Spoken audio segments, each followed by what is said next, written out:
Bonsoir à tous, bienvenue sur C8 pour un nouveau voyage au bout de la nuit avec moi. J'espère que vous allez bien, moi je suis ravie de vous retrouver ce soir pour vous emporter avec moi dans de folles aventures puisque nous allons lire l'un des spécialistes du genre, Jules Verne. On va lire ensemble Le Tour du monde en 80 jours, publié en 1872, roman que vous connaissez sûrement déjà. C'est la course folle autour du monde d'un gentleman anglais, Phileas Fogg, qui a fait le pari d'y parvenir en seulement 80 jours, ce qui était pour l'époque un pari très très ambitieux. Et il sera accompagné de son serviteur, Jean Passepartout. C'est à la fois un récit de voyage, mais aussi de données scientifiques, la science qui était l'une des passions les plus grandes de Jules Verne. Et tout ça n'a été possible que grâce à la révolution des transports qui a totalement marqué, comme vous le savez, le 19e siècle. Je vous propose qu'on commence tout de suite cette lecture et n'hésitez pas à réagir sur Facebook, Twitter ou Instagram avec le hashtag VBN comme d'habitude. Je serai ravie de vous lire. Chapitre 1, dans lequel Phileas Fogg et Passepartout s'acceptent réciproquement, l'un comme maître, l'autre comme domestique. En l'année 1872, la maison portant le numéro 7 de Savile Row, Burlington Gardens, maison dans laquelle Sheridan mourut en 1814, était habitée par Phileas Fogg, l'un des membres les plus singuliers et les plus remarqués du Reform Club de Londres, bien qu'il semblât prendre à tâche de ne plus rien faire qui pût attirer l'attention. À l'un des plus grands orateurs qui honorent l'Angleterre succédait donc ce Phileas Fogg, personnage énigmatique dont on ne savait rien, sinon que c'était un fort galant homme et l'un des plus beaux gentlemen de la haute société anglaise. On disait qu'il ressemblait à Byron, par la tête, car il était irréprochable quant aux pieds. Mais un Byron à moustache et à favoris, un Byron impassible qui aurait vécu 1000 ans sans vieillir. Anglais à coup sûr, Phileas Fogg n'était peut-être pas un Londonneur. On ne l'avait jamais vu ni à la bourse, ni à la banque, ni dans aucun des comptoirs de la cité. Ni les bassins, ni les docks de Londres n'avaient jamais reçu un navire ayant pour armateur Phileas Fogg. Ce gentleman ne figurait dans aucun comité d'administration. Son nom n'avait jamais retenti dans un collège d'avocats, ni au Temple, ni à Lincoln's Inn, ni à Gray's Inn. Jamais il ne plaida ni à la cour du chancelier, ni au banc de la reine, ni à l'échiquier, ni en cour ecclésiastique. Il n'était ni industriel, ni négociant, ni marchand, ni agriculteur. Il ne faisait partie ni de l'institution royale de la Grande-Bretagne, ni de l'institution de Londres, ni de l'institution des artisans, ni de l'institution Russell, ni de l'institution littéraire de l'Ouest, ni de l'institution du droit, ni de cette institution des arts et des sciences réunies qui est placée sous le patronage direct de sa gracieuse majesté. Il n'appartenait enfin à aucune des nombreuses sociétés qui pullulent dans la capitale de l'Angleterre, depuis la société de l'harmonica jusqu'à la société entomologique, fondée principalement dans le but de détruire les insectes nuisibles. Phileas Fogg était membre du Reform Club, et voilà tout. À qui s'étonnerait de ce qu'un gentleman aussi mystérieux comptât parmi les membres de cette honorable association? On répondra qu'il passa sur la recommandation de M. Baring frère, chez lequel il avait un crédit ouvert. De là une certaine surface, due à ce que ses chèques étaient régulièrement payés à vue par le débit de son compte courant, invariablement créditeur. Ce Phileas Fogg était-il riche? Incontestablement. Mais comment il avait fait fortune? C'est ce que les mieux informés ne pouvaient dire, et M. Fogg était le dernier auquel il convint de s'adresser pour l'apprendre. En tout cas, il n'était prodigue de rien, mais non avare, car partout où il manquait un appoint pour une chose noble, utile ou généreuse, il l'apportait silencieusement et même anonymement. En somme, rien de moins communicatif que ce gentleman. Il parlait aussi peu que possible et semblait d'autant plus mystérieux qu'il était silencieux. Cependant, sa vie était à jour, mais ce qu'il faisait était si mathématiquement toujours la même chose que l'imagination, mécontente, cherchait au-delà. Avait-il voyagé? C'était probable, car personne ne possédait mieux que lui la carte du monde. Il n'était en droit si reculé dont il ne parut avoir une connaissance spéciale. Quelquefois, mais en peu de mots, brefs et clairs, il redressait les 1000 propos qui circulaient dans le club au sujet des voyageurs perdus ou égarés. Il indiquait les vraies probabilités, et ses paroles s'étaient trouvées souvent comme inspirées par une seconde vue, tant l'événement finissait toujours par les justifier. C'était un homme qui avait dû voyager partout, en esprit tout au moins. Ce qui était certain toutefois, c'est que depuis de longues années, Phileas Fogg n'avait pas quitté Londres. Ceux qui avaient l'honneur de le connaître un peu plus que les autres attestaient que, si ce n'est sur ce chemin direct qu'il parcourait chaque jour pour venir de sa maison au club, personne ne pouvait prétendre l'avoir vu jamais ailleurs. Son seul passe-temps était de lire les journaux et de jouer au whist. À ce jeu du silence, si bien approprié à sa nature, il gagnait souvent. Mais ses gains n'entraient jamais dans sa bourse et figuraient pour une somme importante à son budget de charité. D'ailleurs, il faut le remarquer, M. Fogg jouait évidemment pour jouer, non pour gagner. Le jeu était pour lui un combat, une lutte contre une difficulté, mais une lutte sans mouvement, sans déplacement, sans fatigue, et cela allait à son caractère. On ne connaissait à Phileas Fogg ni femme ni enfant. Ce qui peut arriver aux gens les plus honnêtes, ni parents ni amis, ce qui est plus rare en vérité. Phileas Fogg vivait seul dans sa maison de Savile Row, où personne ne pénétrait. De son intérieur, jamais il n'était question. Un seul domestique suffisait à le servir. Déjeunant, dînant au club à des heures chronométriquement déterminées, dans la même salle, à la même table, ne traitant point ses collègues, n'invitant aucun étranger, il ne rentrait chez lui que pour se coucher, à minuit précis, sans jamais user de ces chambres confortables que le Reform Club tient à la disposition des membres du cercle. Sur 24 heures, il en passait 10 à son domicile, soit qu'il dormît, soit qu'il s'occupât de sa toilette. S'il se promenait, c'était invariablement, d'un pas égal, dans la salle d'entrée parquetée en marqueterie ou sur la galerie circulaire au-dessus de laquelle s'arrondit un dôme à vitraux bleus que supportent 20 colonnes ioniques en porphyre rouge. S'il dînait ou déjeunait, c'étaient les cuisines, le garde-manger, l'office, la poissonnerie, la laiterie du club qui fournissaient à sa table leurs succulentes réserves. C'étaient les domestiques du club, graves personnages en habit noir, chaussés de souliers à semelles de molleton qui le servaient dans une porcelaine spéciale et sur un admirable linge en toile de Saxe. C'étaient les cristaux à moules perdus du club qui contenaient son sherry, son porto ou son claret mélangé de cannelle, de capillaire et de cinnamome. C'était enfin la glace du club, glace venue à grands frais des lacs d'Amérique, qui entretenait ses boissons dans un satisfaisant état de fraîcheur. Si vivre dans ces conditions, c'est être un excentrique, il faut convenir que l'excentricité a du bon. La maison de Savile Row, sans être somptueuse, se recommandait par un extrême confort.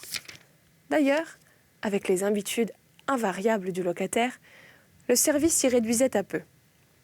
Toutefois, Phileas Fogg exigeait de son unique domestique une ponctualité, une régularité extraordinaire.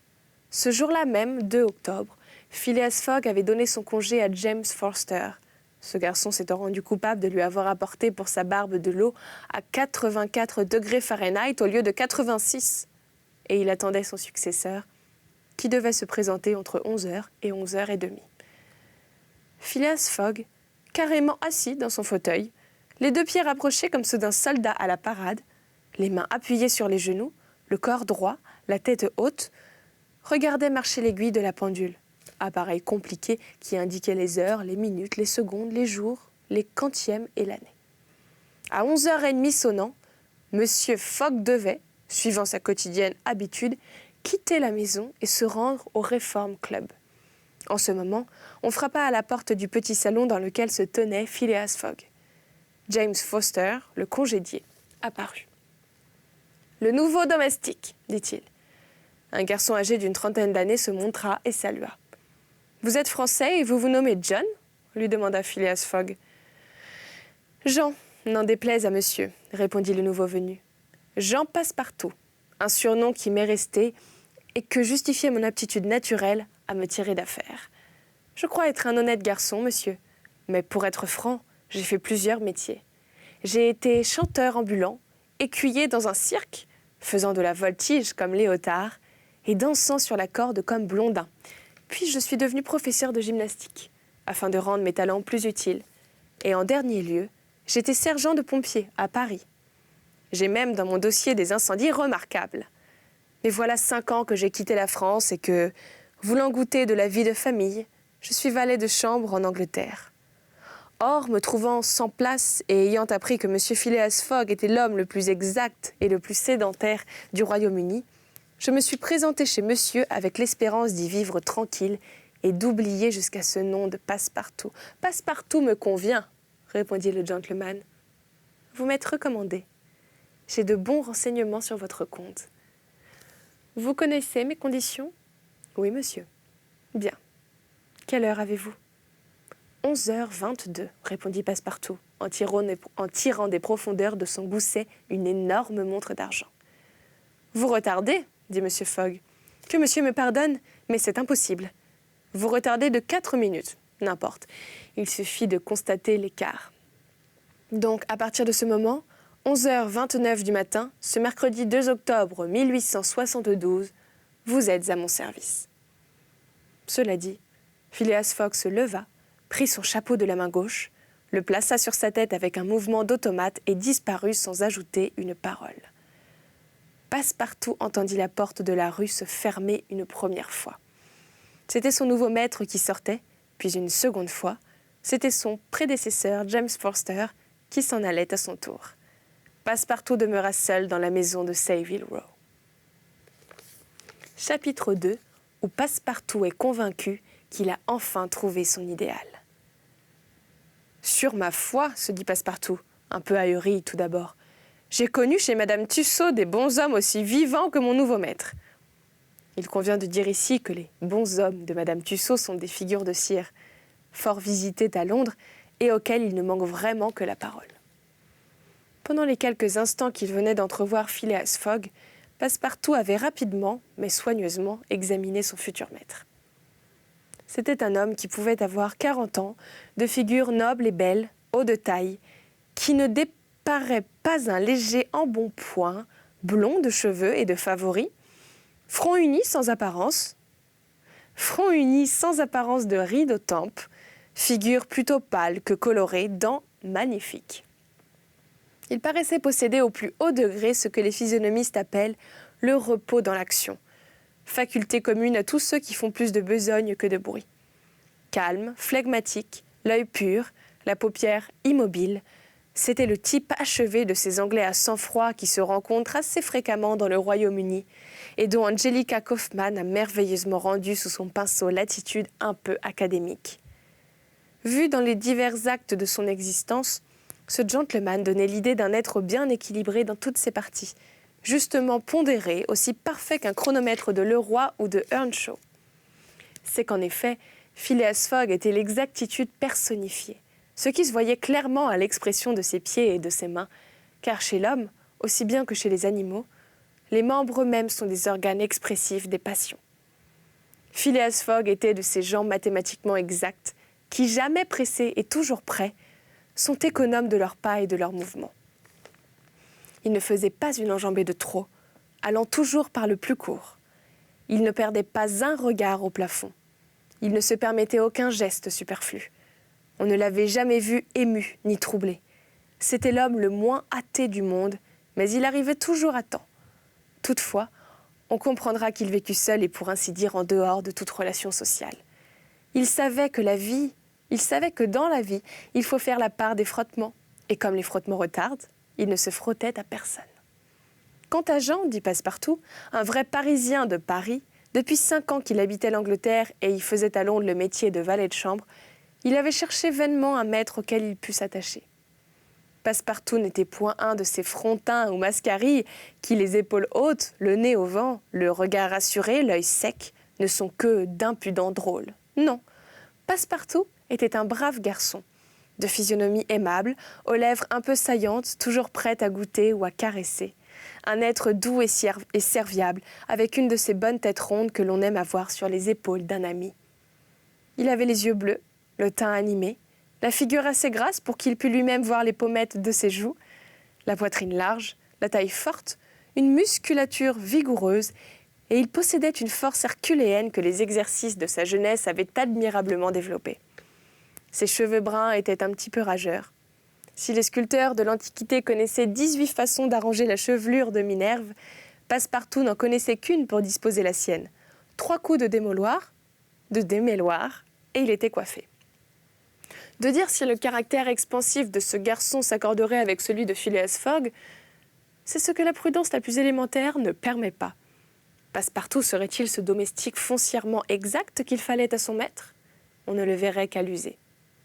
Après avoir eu, on le sait, une jeunesse assez vagabonde, il aspirait au repos. Ayant entendu vanter le méthodisme anglais et la froideur proverbiale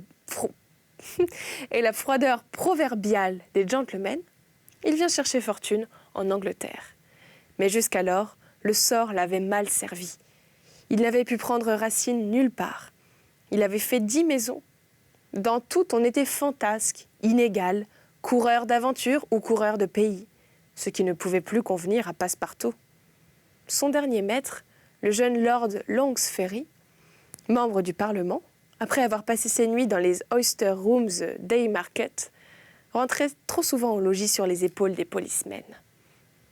Passepartout, voulant avant tout pouvoir respecter son maître, risqua quelques respectueuses observations qui furent mal reçues, et il rompit. Il apprit, sur les entrefaites, que Phileas Fogg cherchait un domestique. Il prit des renseignements sur ce gentleman, un personnage dont l'existence était si régulière qu'il ne découchait pas, qui ne voyageait pas, qui ne s'absentait jamais, pas même un jour, ne pouvait que lui convenir. Il se présenta et fut admis dans les circonstances que l'on sait. Passepartout, 11h30 étant sonnées, se trouvait donc seul dans la maison de Savile Row. Aussitôt, il en commença l'inspection. Il la parcourut de la cave au grenier. Cette maison propre, rangée, sévère, puritaine, bien organisée pour le service, lui plut. Elle lui fit l'effet d'une belle coquille de colimaçon, mais d'une coquille éclairée et chauffée au gaz, car l'hydrogène carburé y suffisait à tous les besoins de lumière et de chaleur. Passepartout trouva sans peine, au second étage, la chambre qui lui était destinée. Elle lui convint. Des timbres électriques et des tuyaux acoustiques la mettaient en communication avec les appartements de l'entresol et du premier étage. Sur la cheminée, une pendule électrique correspondait avec la pendule de la chambre à coucher de Phileas Fogg, et les 2 appareils battaient au même instant, la même seconde. « Cela me va, se dit Passepartout. Il remarqua aussi, dans sa chambre, une notice affichée au-dessus de la pendule. C'était le programme du service quotidien. Il comprenait, depuis 8h du matin, heure réglementaire à laquelle se levait Phileas Fogg, jusqu'à 11h30, heure à laquelle il quittait sa maison pour aller déjeuner au Reform Club, tous les détails du service, le thé et les rôtis de 8h23, l'eau pour la barbe de 9h37, la coiffure de 10h-20, etc. Puis de 11h30 du matin à minuit, heure à laquelle se couchait le méthodique gentleman. Tout était noté, prévu, régularisé. Passepartout se fit une joie de méditer ce programme et d'engraver les divers articles dans son esprit. Quant à la garde-robe de monsieur, elle était fort bien montée et merveilleusement comprise. Chaque pantalon, habit ou gilet portait un numéro d'ordre reproduit sur un registre d'entrée et de sortie, indiquant la date à laquelle, suivant la saison, ces vêtements devaient être tour à tour portés. Même réglementation pour les chaussures. En somme, dans cette maison de Savile Row, qui devait être le temple du désordre à l'époque de l'illustre Médicis P. Sheridan, ameublement confortable, annonçant une belle aisance. Pas de bibliothèque, pas de livres, qui eussent été sans utilité pour M. Fogg, puisque le Reform Club mettait à sa disposition 2 bibliothèques, l'une consacrée aux lettres, l'autre au droit et à la politique. Dans la chambre à coucher, un coffre-fort de moyenne grandeur, que sa construction défendait aussi bien de l'incendie que du vol. Point d'armes dans la maison. Aucun ustensile de chasse ou de guerre. Tout y détonnait les habitudes les plus pacifiques. Après avoir examiné cette demeure en détail, Passepartout se frotta les mains. Sa large figure s'épanouit et il répéta joyeusement « Cela me va, voilà mon affaire. Nous nous entendrons parfaitement, monsieur Fogg et moi. Un homme casanier et régulier, une véritable mécanique. Eh bien, je ne suis pas fâché de servir une mécanique. » Voilà, c'était la fin de ce chapitre 2. Restez avec moi, nous reprendrons très vite le chapitre 3. C'était le tour du monde en 80 jours de Jules Verne. J'espère que cette lecture vous a plu. Moi, j'ai passé un très bon moment avec vous et je vous retrouve très vite. Je vous souhaite une bonne soirée, une bonne nuit et une bonne journée pour ceux qui se lèvent. À bientôt. Ciao.